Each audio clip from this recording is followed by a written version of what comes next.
Eoin, 4 years in the making. Can you sum up what this means to you and to English cricket? To me and to the team and everybody who's been involved over the last 4 years, it means absolutely everything.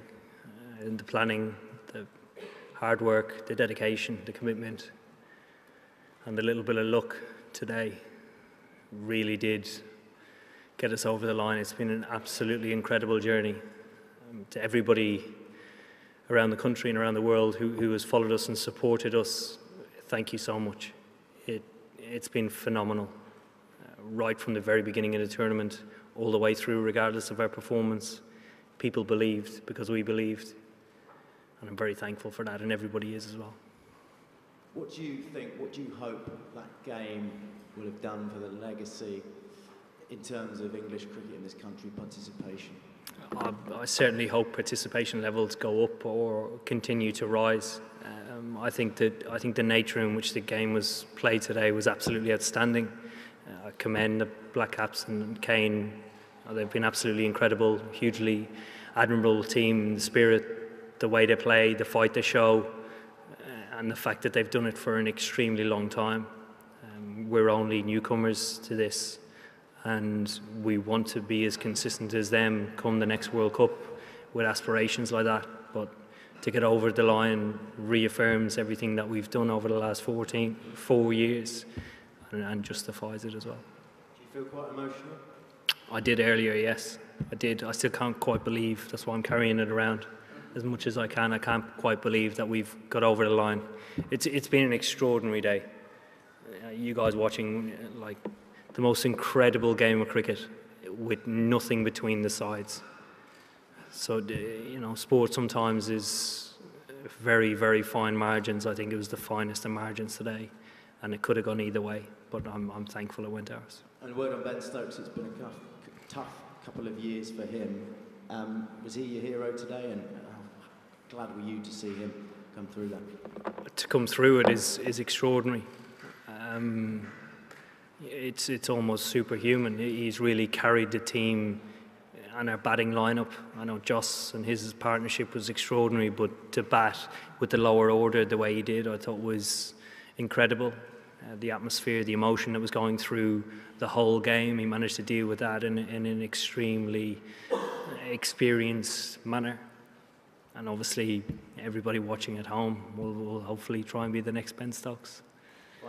Final one for me, a tough question I understand right now, but have you looked beyond this and the next phase of your captaincy or England's next journey? I haven't. We'll let the dust settle. We'll celebrate as hard as we can. I think it's deserved.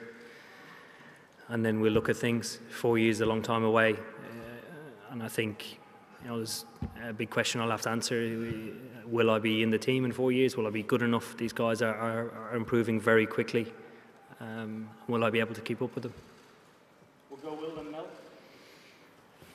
When you took the field for the Super Over, you had a team talk and everyone seemed to walk away smiling and laughing. Can you say what was said? And is that sort of what you think this team's about? Even in that incredibly pressurised moment, you're still giggling. Yeah, I encouraged them to smile, laugh, enjoy, because it was such a ridiculous situation where there was quite a lot of pressure in that particular moment of the day, never mind the rest of it. And the fact that it got to a Super Over and we had that to defend, it was a matter of trying to put smiles on the guys' faces to release a bit of tension. And guys responded brilliantly to that. We've worked extremely hard to get to the final. And to play in the Super Over at the end of an extremely draining day, you know, it takes a huge amount out of you. So it was, you know, remain calm, but make sure we enjoy this. Whether we win or lose, we've done incredible things. I guess on a similar theme, you said yesterday that you didn't know what you were going to say to the players before you took to the field. What theme did you go for, and what were you saying to Jofra in between balls when you kept going up to him? Yeah, this morning went pretty seamless. So it was a matter of reaffirming to trust the process and the fact that we are ready, emphasising that everybody's going to feel different on a day like today. It's uncharted territory for us, and I think everybody individually will feel and deal with it within their own way. and that's absolutely fine. You don't need to feel one way. You can feel it whatever way you like, and then crack on. Joffre is pretty easy. He's an unbelievably talented player and has an unbelievable array and repertoire of balls to bowl. We're trying to keep it pretty simple and bowl Yorkers the whole time until he bowled that short ball.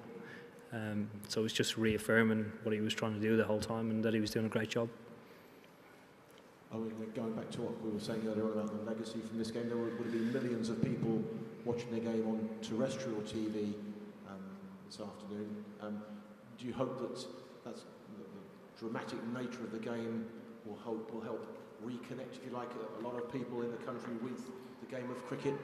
I hope so, particularly given the time it finished. Obviously today's a big day of sport with Wimbledon and Silverstone GP going on, but I think, Sunday evening people normally settle in for a little bit of David Attenborough or some random film that's on, so I hope they were tuned into the cricket. Eoin, when did you know that the Super Over would be settled on boundary scored if it was a tie? When we took the field, I asked what would happen, because we sat in a meeting pre-tournament, and then when it got close to the chase, we started refreshing our minds whether it was going to be a Super Over or not, and then communication from Aliam Dar up to the changing room before we batted, and then reaffirmed when we went out the field. And could there be plans for a victory parade now? I know you probably weren't planning that before, but could there be? I've got no idea. That's not much. I take the bus through London. It doesn't bother me. If there is one, well, I'm just delighted to win. Is Ian and Rory?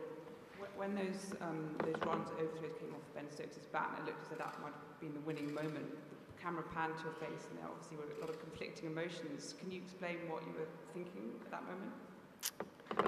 Well, I wasn't quite sure what had happened to start with, because obviously he dived and there's dust everywhere and the ball just deflected through, and all the black caps are standing around going, what's going on? So I was trying to figure out, he hit it, the keeper hit it, what was going on, and then I was just trying to stay in the moment, really.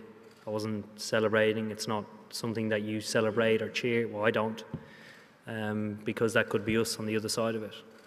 And there's margins like that today that we spoke about. We've spoken about that just chatting on the outfield, the finest of margins today of, guys ducking balls when they could have scored, or different case scenarios, stealing runs where guys should have stopped them. It really does emphasise you need to be on top of your game.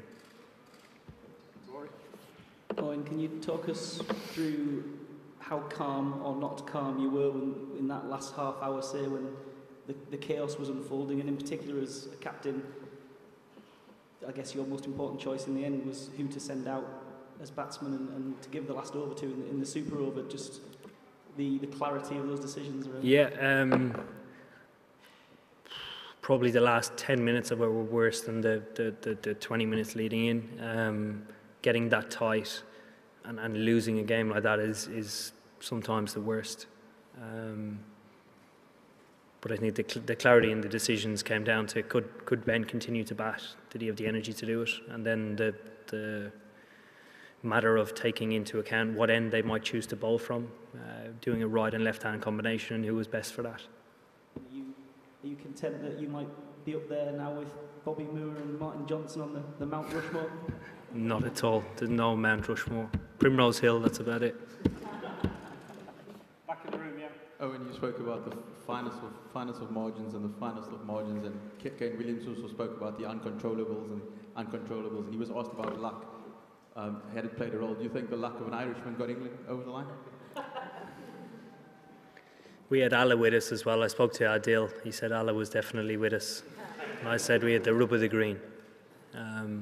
Our actually epitomises our team.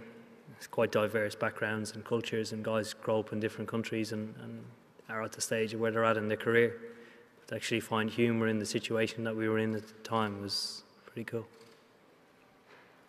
Eoin, you described Ben Stokes as superhuman. I just wondered if you could have a word on his contribution, not just from today, but what happened in Calcutta 3 years ago. I'm guessing that was inspiration for him, but how much does it show his character that stepping up today and doing that after what happened in Calcutta? Yeah, I've said this a number of times about Ben. I think a lot of careers would have been ended after what happened in Calcutta. Ben on numerous occasions has stood up individually and in a unit for us. He leads the way in training, in any team meetings we have, and is just an incredible cricketer. And today he's had a huge day out, and obviously we're thankful for that. Yes, sir. And congratulations. In 1987 World Cup, Alan Lamb with that Mike Gatting with that reverse sweep, and all that happened. This England side is known for its fearless brand of cricket. Even against the Australia semi-final, you played a reverse sweep, it didn't connect, and then again you went for another reverse sweep. Joe Root did the same. Jason Roy bashed through against Indian spinners. Today we saw some audacious scoops from Josh Butler under pressure. Do you think at what moment, what sort of a risk did you guys take if you had to pinpoint one gamble or risk throughout the tournament that actually turned things around for you guys? Would you like to pinpoint that? The fearless brand of cricket? I think the biggest risk for us throughout the tournament is actually not playing an aggressive or positive brand of cricket. That's the biggest risk for us. We did it in one game in particular against Sri Lanka, and it cost us the game. So that would be our biggest risk, not staying true to what we believe works. Yes, sir. Congrats on your victory today. You mentioned many twists and turns throughout the game that could have defined it. In the finish, it was essentially tied twice. If you put yourself in Kane Williamson's shoes, do you think the boundary rule is a fair way to decide a World Cup final?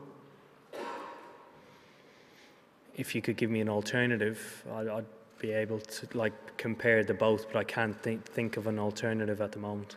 The rules were obviously set out a long time ago, and we have no control over them. Stefan at the back. We'll take two more after that as well. Eoin, there's a nice story involving George Cohen and Ben Cohen. George played for England's men in the final, Ben in 2003, where George told Ben, there's not many games where your life will change forever. Do you realise that your life has just changed forever, or if not, how long might that take to sink in? I'm not sure it has. I hope it hasn't changed that much. I enjoy my life. I lead quite a quiet one, so I hope it hasn't changed too much. I'd love it to change for everybody else who wants it to change, but I enjoy my life. Take a couple more. Just here on this side, yeah.